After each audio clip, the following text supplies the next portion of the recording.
வணக்கம். நான் மெய் ஜோதிட ஆலோசகர் கே கார்த்திகேயன், கள்ளக்குறிச்சியிலிருந்து பேசுகிறேன். இன்றைக்கு நாம் பார்க்கக்கூடிய தலைப்பு கரண வரிசையில் பார்க்க போகிறோம். கரணங்களை பற்றி பார்த்துட்டு வரோம். அந்த வரிசையில் இன்றைக்கு நாம் பார்க்க போகும் தலைப்பு சகுனி கரணத்தில் பிறந்தவர்கள். சகுனி கரணத்தில் பிறந்தவர்களுக்கு உண்டான பலன்கள்.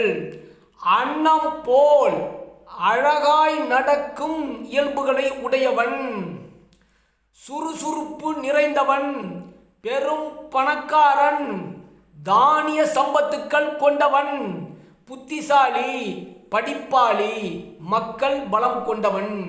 இதுவே சகுனி கரணத்தில் பிறந்தவர்களுக்கு உண்டான பலன்கள். சப்ஸ்கிரைப் பண்ணுங்க, ஷேர் பண்ணுங்க, பெல் ஐக்கானை கிளிக் பண்ணுங்க. இந்த வீடியோ அனைவருக்கும் சென்று சேருங்க. நன்றி, வணக்கம். வாழ்க வளர்க, அனைவரது வாழ்வும் சிறக்கட்டும், அனைவரும் மகிழ்ச்சியாக இருக்கட்டும். நன்றி மறப்பது நன்றன்று, என்னன்றி கொன்றார்க்கும் உய்வுண்டாம் உய்வில்லை, செய் நன்றி கொன்ற மகற்கு. நன்றியை மறக்கக்கூடாது. வணக்கம்.